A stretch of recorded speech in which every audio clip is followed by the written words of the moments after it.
Today we're going to be talking about overcoming anxiety, worry, and fear. Let's do it.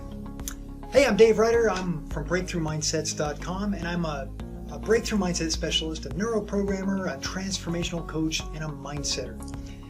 So all three of these feelings, anxiety, worry, and fear, they create trance-like states in the mind that we can feel in the body, and they can be really hard to break at first. There are also feelings associated with thoughts and beliefs underneath.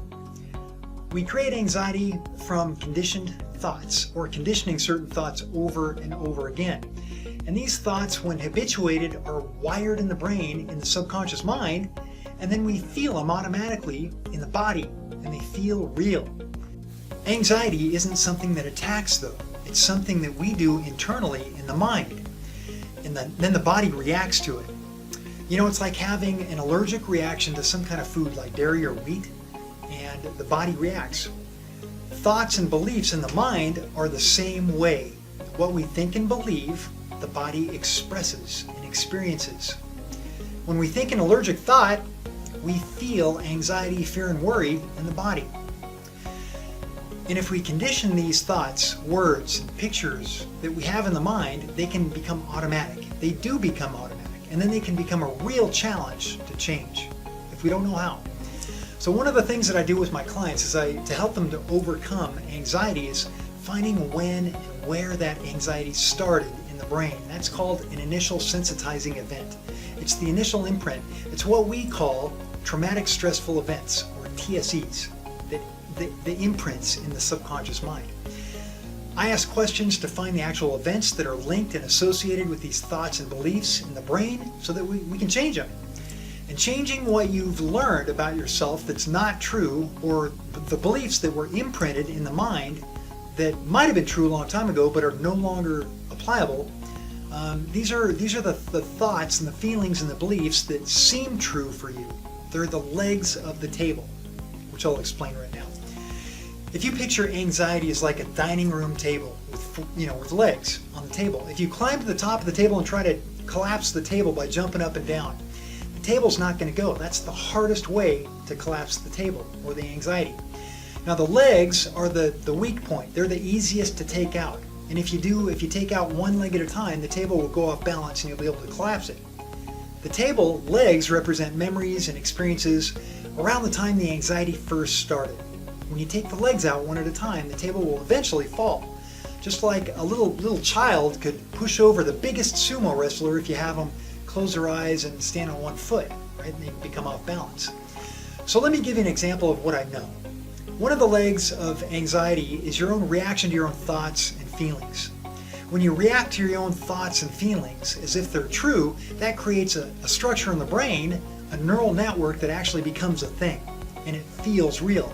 And this leg, or this knee-jerk reaction, or reacting to your own thoughts and feelings as if they're true and real, creates a structure of how you produce anxiety that you feel, if that makes sense. So, if you believe your thoughts and feelings to be real, this affirms and validates them in the mind and strengthens those neural pathways. Remember that saying, practice makes what? That's right, perfect. Actually, that's not right, because perfect doesn't really exist. Practice makes permanent. Repeat after me. Practice makes permanent. Excellent. But in this case, you can change it at any time if you know what to look for and you know what to do. It's true, what you practice, affirm, and validate makes permanent in the mind, but you can change that in the mind, so it's not really permanent. Nothing's permanent in the mind. We worry about things that might happen in the future. Something in the future that might represent some kind of pain from the past. The purpose of worry is to keep yourself from re-experiencing that pain from the past in the near future. The structure of worry in the mind is based on past memories and experiences, and also repetitive conditioning in the mind. Again, if you practice unproductive, bad mental habits, then you'll feel them in the body as they run automatically until you learn to change them in the mind. So worry's a robber. It robs you of your present moment magic. The present moment is the only time that you have, and that's where you're given your power. When you worry, you take your mind out of the present moment and into a trance state in the future, some fantasy or horror movie in some cases that hasn't happened yet. You practice this over and over and it can become a self-fulfilling prophecy, but the truth is 99% of the time it never even happens. So not only do you just scare yourself, but you miss out on the present moment. And the only moment you're given, you spend it or waste it fantasizing about something that will most likely never happen. The present moment is where you have your power. It's the only time you can do something about the situation right now. You can't do something about it right now in the future. So if you give your power away to worry, you end up shooting yourself in the foot instead of doing something about the situation. So break that habit, that habitual pattern of worry as your favorite default go-to state of mind, and break that trance. The more you practice worry, the better you get. Practice makes what? That's right, permanent. Until you do what? That's right, change it in your mind. Now, fear is what we call an ECM, or emotionally conditioned memory. It might stand for something like false evidence appearing real, which means it's all in the mind, right? Sometimes fear is appropriate, but most of the time, again, it's just a bad habit of the way we torment ourselves in hopes that we don't experience pain from the past in the future that we're creating and experiencing right now when we're thinking and reacting to our own fearful thoughts. Fear puts our body in the state of fight, flight, or freeze.